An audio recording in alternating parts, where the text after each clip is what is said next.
Nicole, thank you so much for being here. I just want to do a super quick introduction and then I will give you the floor. My name is Lauren, and I sit on the board of the Learning Disability Association of Georgia. Nicole is one of my dear friends, and I had the pleasure and opportunity to work with her for many years. She was when she was my administrator and at a KIPP school. So we are just super grateful as teachers, parents, everybody in the community to learn from you today. This is recorded, so anybody who wants to watch it later at their leisure can. So I will go ahead and mute myself and give you the floor. Thanks again for being here. Thank you for that great introduction. Um, yeah, we're gonna get started. I don't want to waste anyone's lunch, but again, thank you for coming and spending your afternoon and taking the time out of your day to allow me to share some information with you in relation to special education and the school. First, are you all able to see my screen? Okay, great. So today's presentation is designed to provide you with practical strategies, answering those lingering questions you may have, hopefully to provide clarification as it relates to special education. So again, whether you're here as a parent, an educator, or a school leader, I hope that you will feel leaving more empowered and informed and connected to the school and to the parents. And while this presentation is targeted to those who have different abilities or disabilities, you may find some things that may be applicable in other settings. So we're going to jump right in. Let's see. Is it gonna? All right, there you go. So, my name is Nicole Prater. Again, I am a 20-year veteran educator. Can't believe it's been 20 years. So, in my previous role, I served as an assistant principal with a focus in special education. I've worked in public, private, and public charter schools, as well as internationally. So, the things that I will share today come from my experience in all of those settings. I have provided engaging presentations to families and colleagues that empower them with the knowledge, tools, and confidence to actively support student learning and success. So I've worked independently with some families. I have families that are military, and a lot of them, they have chosen to homeschool. And so I've supported them in that transition for their scholars. So my goal is today, no matter what, no matter the audience, it is to foster strong partnerships that strengthen educational outcomes and promote a commitment to scholar success. Okay. So here are our objectives. We are going to you can read them. I'm just going to summarize. So, administrators want to foster a partnerships where parents feel comfortable and empowered to participate actively in their child's education. This includes demystifying the individualized education program or IEP process, explaining some of the acronyms and the procedures, which I'm glad this is being recorded so you all can replay it, pause it, and take some notes. And ensuring parents understand their role and right to be involved in decisions affecting their child's education. So, by providing some of this information and guidance, administrators, we really hope to equip parents to ask informed questions. We welcome the questions. We want you to express your concerns and work collaboratively with the school to ensure your child receives the most appropriate support. We want to highlight the importance of regular, honest, and respectful communication, building rapport, and fostering a supportive and inclusive environment for students and our families. Okay? here's our agenda. We're going to talk about some misconceptions, why special education matters. I want parents to know we want you to trust the process. We are human, we make mistakes, but trust the process. We're going to talk about some partnerships as well as some home supports, and then we'll have a quick Q&A. So here are the top common misconceptions about special education. The first one, special education means a separate classroom and limited opportunities. It does not mean always mean a separate classroom. The Individuals with Disabilities Education Act, or IDEA, emphasizes the least restrictive environment, another acronym, LRE. That means students with disabilities should be included in general education classrooms as much as possible. Another one, once in special education, always in special education. This is not true. Um, we have had several students to test out of special education. We're going to go into that a little bit. So IEPs are designed to create tailored instructional strategies and provide necessary accommodations to help students reach their full potential. So once a scholar continues to master the set goals on the IEP and is on par with their grade level peers, scholars can test out of services. Another misconception is special education is only for scholars who are academically not on grade level. That is not true. Special education services can benefit students with a wide range of learning and thinking differences, including dyslexia, dyscalculia, ADHD, and other conditions. And we also support those with behavior, speech, and fine motor needs. One question I want to say is ask is, did you know that gifted is a form of special education?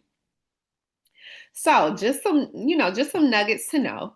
And then another one is only the school can initiate a request for an evaluation. So I've heard this 100 times. Well, the school didn't initiate it.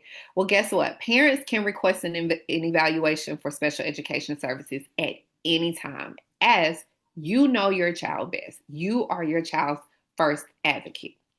And lastly, I get this a lot. A child's pediatrician can mandate, recommend, or suggest a scholar to have an IEP. So, while a pediatrician's evaluation and documentation can be very valuable evidence, it doesn't automatically qualify a child for an IEP. The school district determines eligibility based on evaluation results and the criteria outlined by IDEA. Okay? Next, what is special education and why does it matter? And I'm just going to read this verbatim. Special education is a tailored educational approach designed to address the unique learning needs of students from different abilities.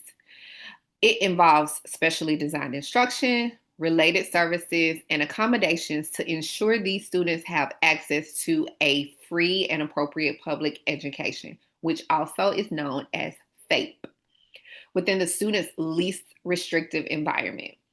The individualized approach is currently, and I use that word strongly, currently guided by federal law, primarily the Individuals with Disabilities Act, which ensures that students with disabilities receive the support they need to succeed academically and socially. So this also includes our related service providers, occupational therapy, physical, as well as speech language therapy. So with everything that's going on politically, at the moment, I'm not sure what will happen in the world of special education, since most, if not all of our laws that are governed under SPED are federal laws. So we haven't received any guidance or updates, but I'm sure that as we go and start back into school in a couple of weeks, we will get some information and I will be happy to share that. So trust the process. So the process typically begins with a referral, which can be initiated by the parent or school when a student is suspected uh, of not making adequate progress, either academically or behaviorally.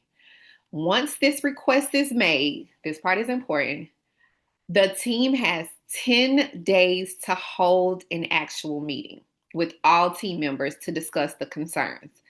If the scholar has been receiving intervention services for at least 12 weeks, the team would like to proceed with testing, then we would move to an evaluation process.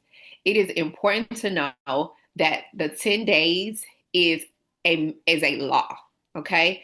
So it takes about 10 days to get everyone's schedule cohesive and um, find time for us to meet. If an evaluation is the next step, it is conducted to assess the student's strengths and needs in various areas related to their deficit area. So it could be that they just have a deficit in math and not reading. So we are only addressing the needs in the deficit area. This evaluation may include assessments of academic performance, cognitive abilities, and other relevant areas. I want to note that the first thing that we do before the evaluation is very simple. It's a hearing and vision test. And guys, you would be so surprised by how many students actually fail vision. And once we get glasses, the students turn around. So just keep that in the back of your mind. Always make sure that you have those hearing and vision tests. It's also important to know that the psychologist and or speech language therapists, physical therapists, they have 60 calendar days to complete the assessment. 60. So think about this. They have 2 months to complete the assessment. The reason they have so long, most of our schools share psychologists and other related service providers. So it's important to return the documents and phone calls as they could stall the process. Also, kids get sick. Our teachers may get sick. And so they have about 60 days. Um, Once we have all the assessments, an eligibility meeting is held to determine if the student meets the criteria for special education services under IDEA. Parents are involved in this decision making. The psychologist will also give parents a developmental history form. My suggestion is to please be honest. It asks questions like, was the baby carried to term? It asks questions related to that go back to the cognitive abilities. Okay. It's important to note that the parent can want a child to have an IEP, but if the assessment results do not support it, your statement will be taken and placed in the meeting, but there will not be a recommendation for an IEP. Okay, so let's say the student is found eligible to receive an IEP for services. Then the IEP will be created and implemented, and the student will receive services as outlined in the plan. Progress is continuously monitored weekly for academics and daily for behavioral goals. The IEP is reviewed annually. In addition, parents, you should also be receiving a progress report with the scholar's progress for the weeks outlined in the by the districts. So some districts go every 6 weeks, every 9 weeks, or every 12 weeks. So when you get your traditional progress report, you should also be getting a progress report with those goals on it related to the IEP. Okay. And then once you get the report card, you should also get a report card with that information. Okay. Students receiving special education services are reevaluated at least every 3 years to determine if they continue to need those services and as well as update the actual IEP. Now, some states say 3 years. The state that I work in, which is Georgia, we do it the district that I work in is 2 years to ensure that we remain in compliance. Let's say the scholar does not qualify or is not found eligible. There is a 504 plan that the student could fall under. This is a plan to develop to ensure that students with disabilities have equal access to education. So here's a little nugget. The 504 plan is a part of the Rehabilitation Act of 1973, which is a civil rights law. Again, we don't know what's gonna happen, but these are actual laws that prohibit discrimination based on disabilities in programs receiving federal funding. It's very important to notice. A lot of parents ask me, what's the difference between 504 plans and an IEP? 504 plans will focus on accommodations inside of the general ed classroom, whereas IEPs provide specialized instruction inside and or outside of the general ed classroom. So we've had a kid that has asthma. They were on a 504 plan. You can also have a temporary 504. We had a kid that broke his leg, so he had to take the elevator up and down to get to his classes. That could be implemented. Something else, if the scholar is not found eligible, they could be considered for tier 3 services. And that comes under the multi-tier system of supports, which is MTSS, and this does cover academics and behavior. Whew, I said a mouthful. I know it's a lot. I hope you all feel free to put your questions in the chat because we're gonna come to that part shortly. The partnership. Remember, you parents, you are your child's first advocate. They are your babies. They spend the first 5 years of their life with you day in and day out. You know your scholars. What we want parents to know, we want you to attend and participate in meetings. If a suggested time and date doesn't fit your schedule, just respond to the teacher with a time that does fit. Legally, I want you all to remember this, parents. Legally, you should also have a draft or proposed copy of the IEP at least 10 days prior to the annual review. In the system that I work for, it's just my practice. At the beginning of every year, I try to calendar out all of my IEPs and then send out reminders to the parents a month ahead of time. That way they can take off, or they may say, hey, Miss Prater, I only have an hour. I can't come to the school. Well, guess what? We're going to do it virtually. So we want you to participate because we need as much information on your scholar as possible. Um, Also, communicate how scholars are doing outside of school. It is important to let us know, hey, when they come home, they're overwhelmed with the homework. Guess what? If your child has an IEP, sometimes if they don't have an IEP, the homework can be modified. We don't want you spending hours and hours and hours on homework. Also, if your child has a football game, a basketball game, teachers, we want to help, we want to participate, we want to partner with you, we want to partner with different activities and different functions that they have. I'm currently at a camp. We had a teacher come up this morning to read to the students, and the teacher actually has taught some of our kids, and they were so excited because for some reason students only think we live in the school for some reason. And when they see you in the grocery store, they're like, oh my gosh, you're in the grocery store. Yes, we're human too. Um, Ask or communicate. We want parents to ask or communicate if there are additional resources needed. I know I know Lauren has. We definitely purchase things for families to take home, timers, water bottles, whatever the case is, because we want to replicate everything that we're doing in school. We want you to continue at home because we are a partner. I know that in every IEP, you should be receiving you should be offered parental rights. Parents, it is important for you to take the time to read those parental rights. It's about 30 pages. So just take some time out of your schedule, few minutes a day and just read a portion of it because it is important for you to know your rights. If you don't understand it after you've read it, still come to the school. We are able to carve out some time, sit down, and help you go through those things, okay? It's also important to know that special education is not a one size fits all approach.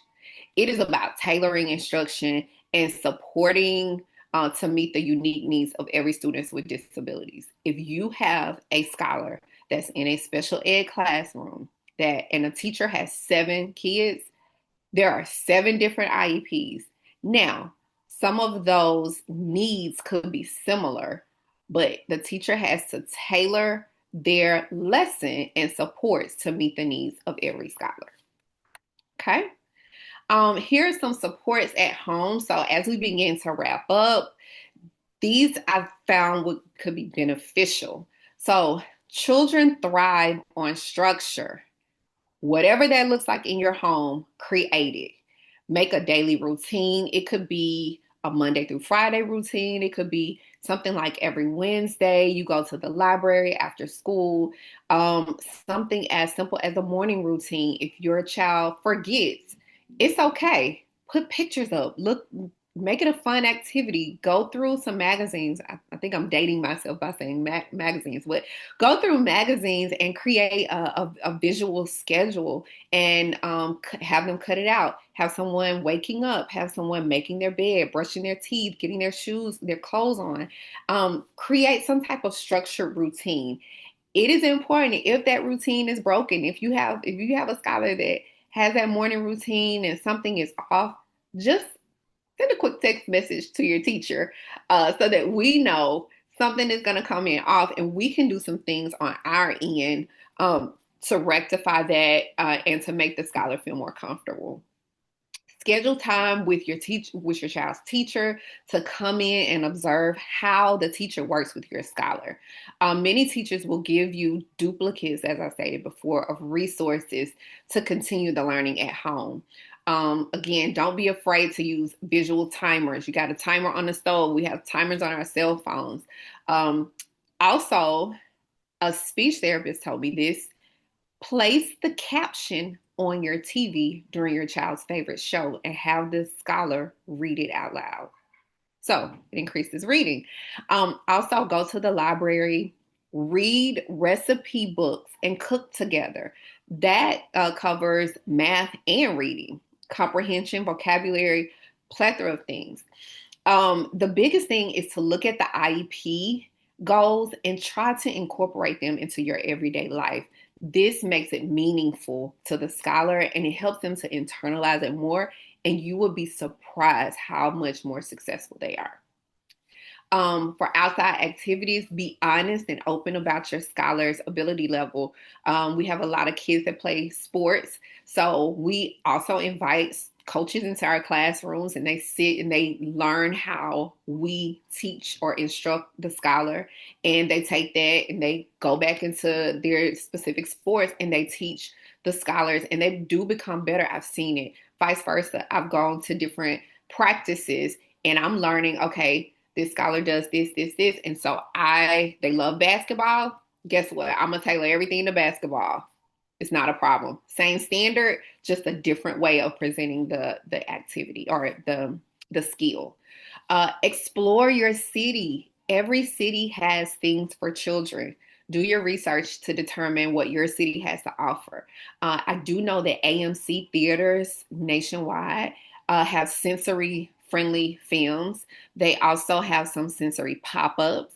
So a great resource is to connect with your local parent support groups on social media, at your school libraries, or even at your local libraries or even your schools for friendly things to do around town.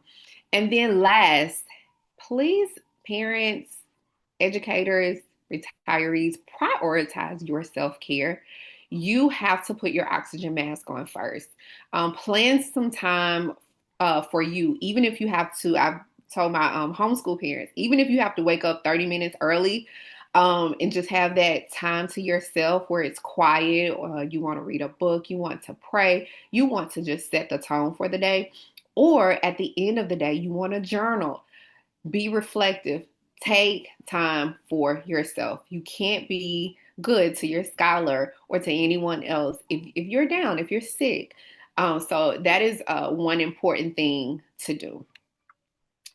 So, I want to thank you for your time and attention and commitment to collaboration more with schools. As we've discussed today, creating meaningful impact requires collaboration and communication from everyone involved in the child. So, I encourage you to take a few things you've learned today, one or two things from today's section, and put it into action. It's important to know that the school's ultimate goal for you is for all scholars to be successful.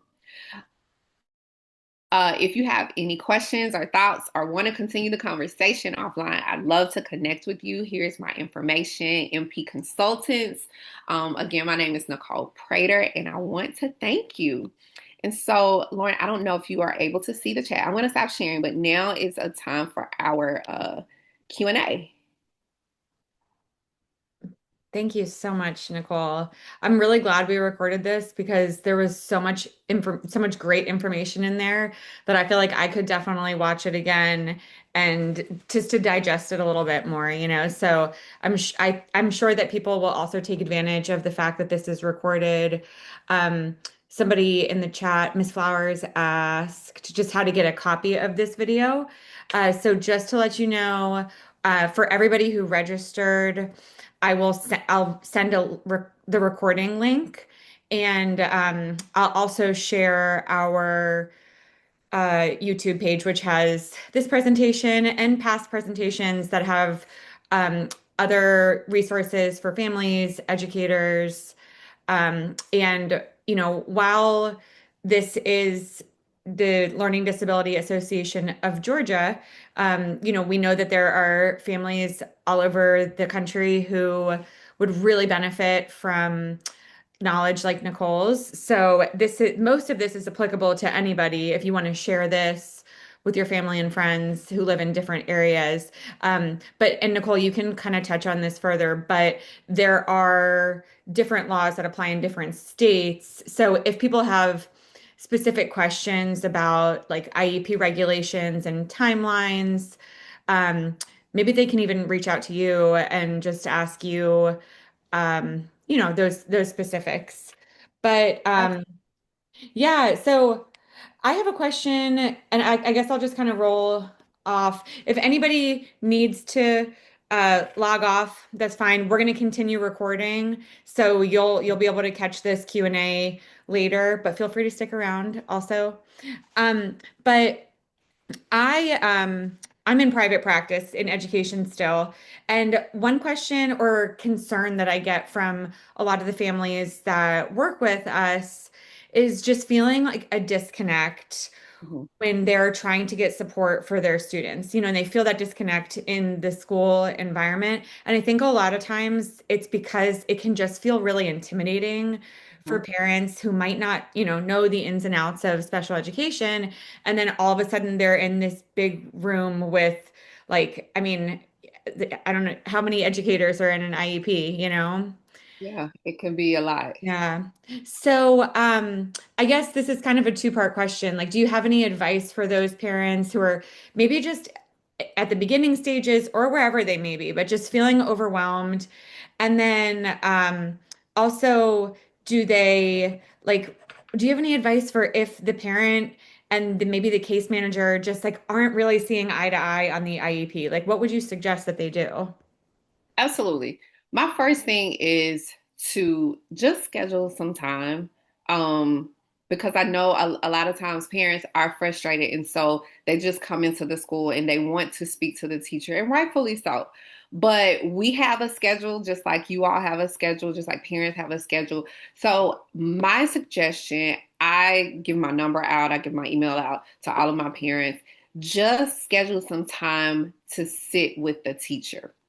The teacher also has a supervisor. Everyone has a supervisor, but the teacher also has someone that is over her whose schedule could be more flexible. And so I would copy that person on the email or call them, text them, what have you, and ask, hey, I need a clear understanding for how to support my scholar in the IEP. This is new to me. I don't understand what all of these acronyms are. I don't understand what this disability is. Can you assist me in doing that? And I've never seen someone turn down a parent that wants to get more information and more help for their scholar. I've never seen it. So it's important to be open and honest. I've worked with parents who themselves were illiterate. And it took some time for them to come and feel comfortable letting me know that. But I appreciated that because that after that, it provided an insight for me on how to help the family as a whole. Because the school doesn't just do academics, we are everything. We're counselors, we're social workers. We have a lot of knowledge. And if we don't have the knowledge, we know where to go and find it. I hope that answered your question. Yeah, it definitely did. I do have another question, but I don't want to overtake the floor. So if anybody has any other questions that they want to ask Nicole, I'm going to go on mute just for a minute and let them have the opportunity. Okay.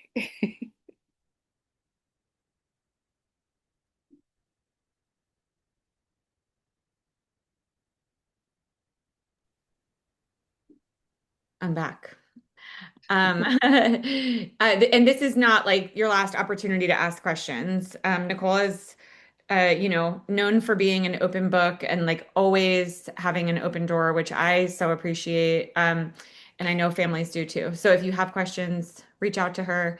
Um, but the last question that I was going to ask was just related to social, emotional, and behavioral needs, because I think that a lot of parents have, and you addressed this in your misconceptions, but I think a lot of parents and just people maybe have that misunderstanding that special education really is just for academics.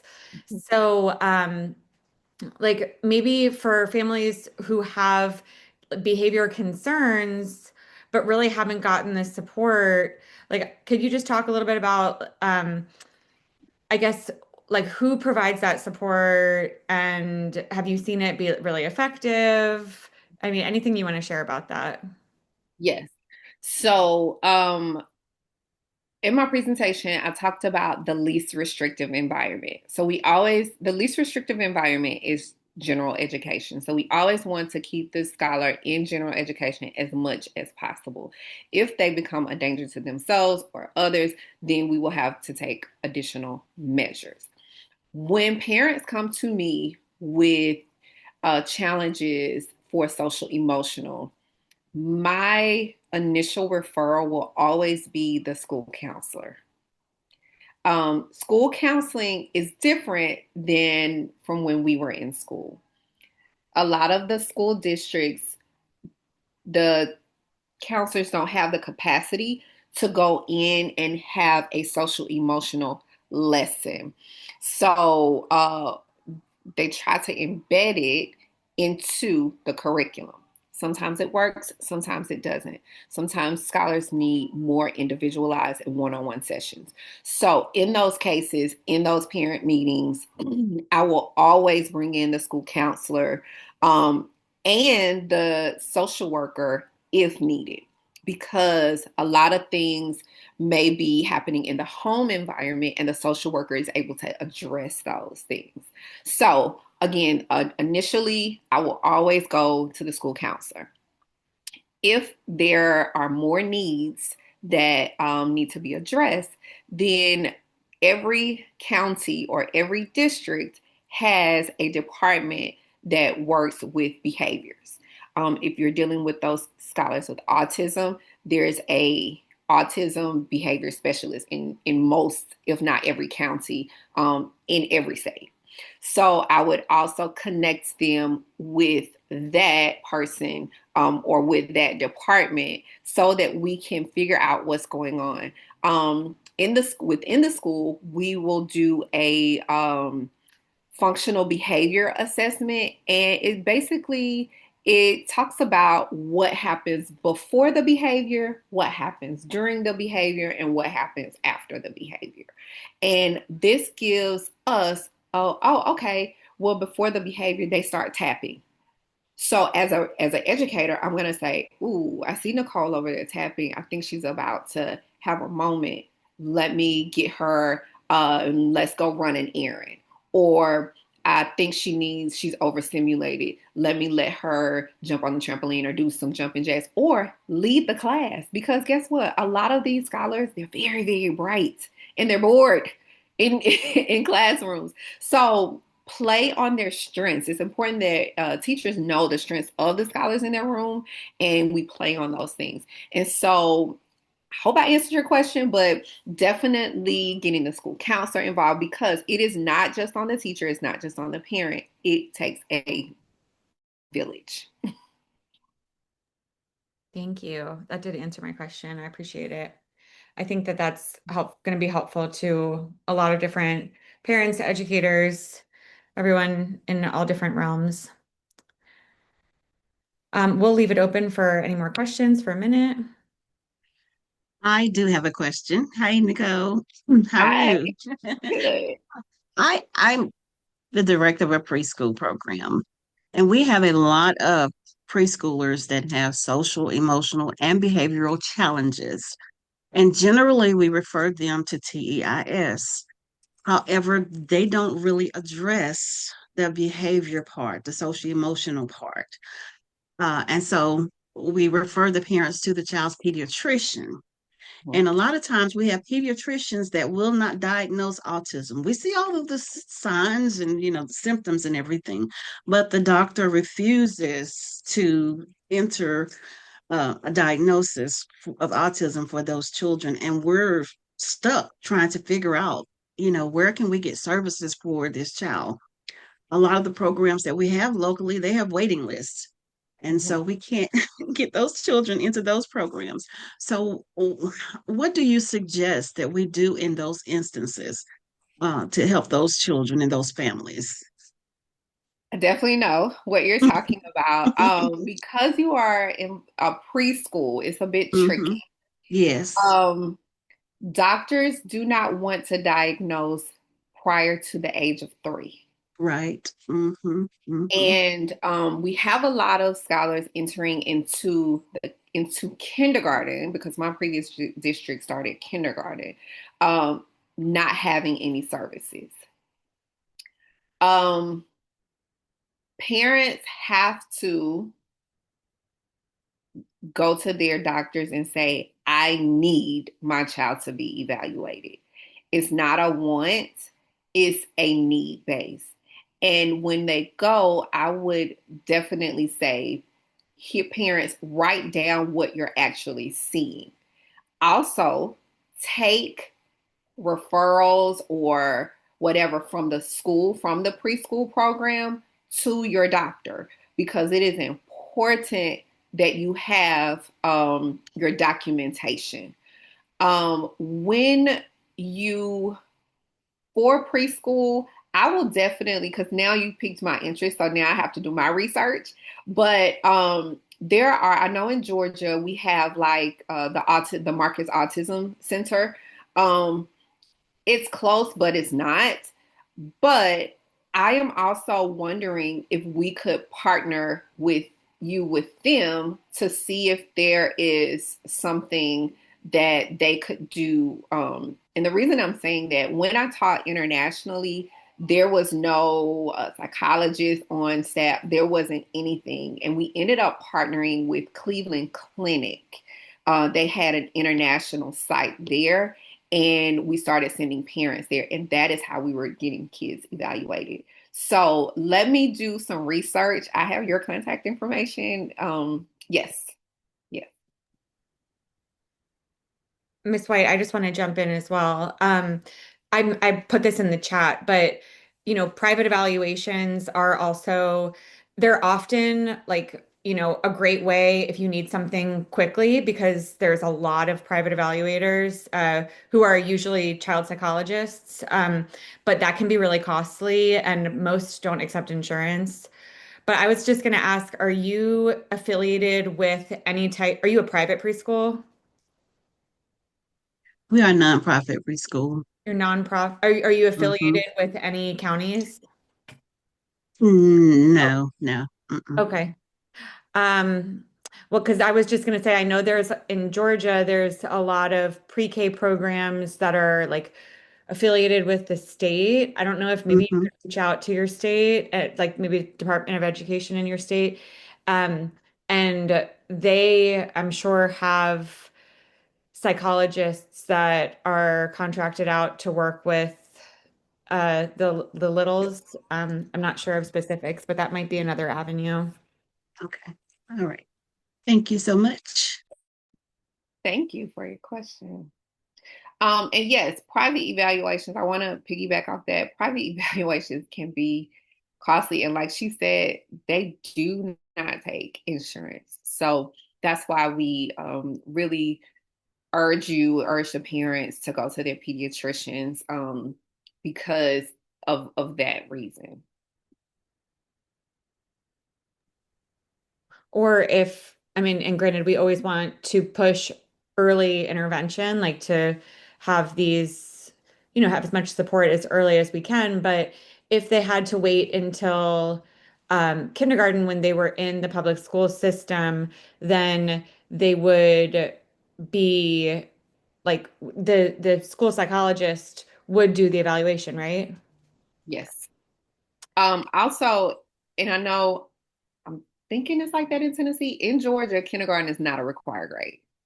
So Yeah. we, I kind of encourage parents if they have if their child has a suspected disability of some sort, you may want to go ahead and put them in kindergarten.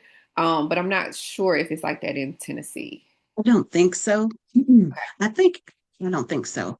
The 3-year-olds that we do have, I do refer the parents to PALS, and that's with Hamilton County Department of Education. Mhm. Another issue with that is getting the parent to to buy Absolutely. in because a lot of times the parents say, well, they don't do that at home, but they're doing it here, at the Learning Academy. And we know a lot of times children and parents are in different rooms at home. The children are on their tablets, so they probably don't see that behavior at home, but we don't allow tablets here. And so we see the behavior here.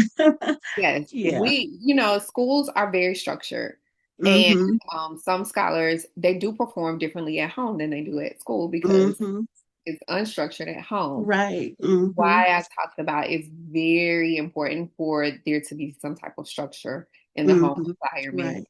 Right. Yeah. Structure can be fun, but it is Mm-hmm. very, very, very important. And working with the littles, working with pre-K and kinder, as well as some Right. of my first and second graders who've never been in school, ironically, it's Yeah. hard to break that because they have Mm-hmm. uh, let's say 5 to 7 years of a learned behavior and they have to unlearn it in the hours that we have them, but then they go back to that unstructured environment.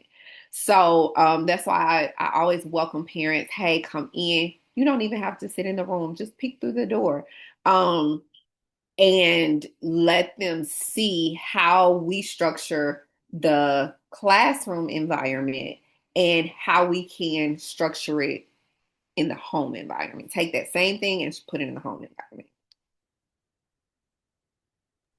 That's good. And I often have parents to come into my office because I have video cameras in my classrooms so that they can, watch their children. And oftentimes they're very shocked. Well, they don't do Absolutely. that at home, especially if they just start throwing things or, hitting the teacher or, they're in shock. Absolutely. Mm. Absolutely. But I will definitely follow back up with you about that.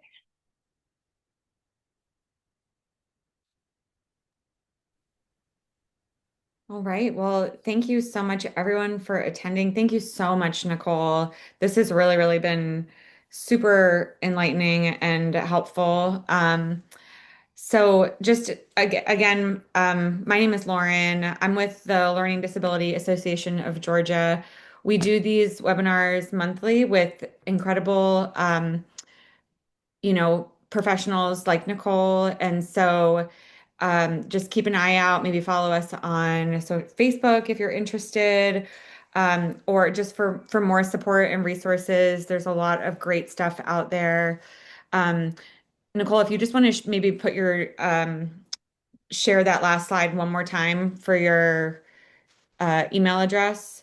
And Miss Flowers, I see you have a hand raised. Let me, do you want to come off mute? Yes. Go ahead. Um, my question just disappeared. Oh, I know.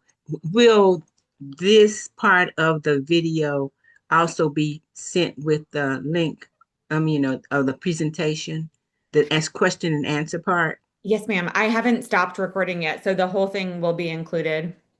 Okay, okay. And the other one just didn't come back. My other question didn't come back. I'm sorry.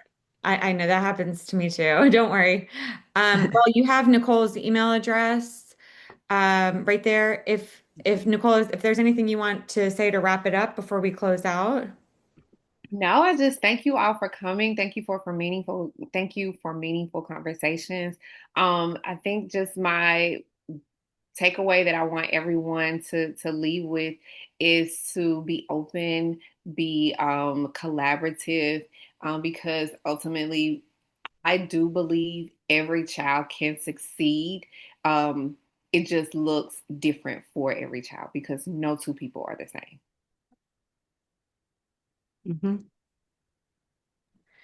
Thank you so much, everyone. I'm going to close us out here and I will send this recording over to all of you. So have a great day. Have a great weekend. Thank you again, Nicole. Thank you, everyone. Thank you so much, Lauren. Yeah, hope to see you all again soon. Okay. Bye. Bye.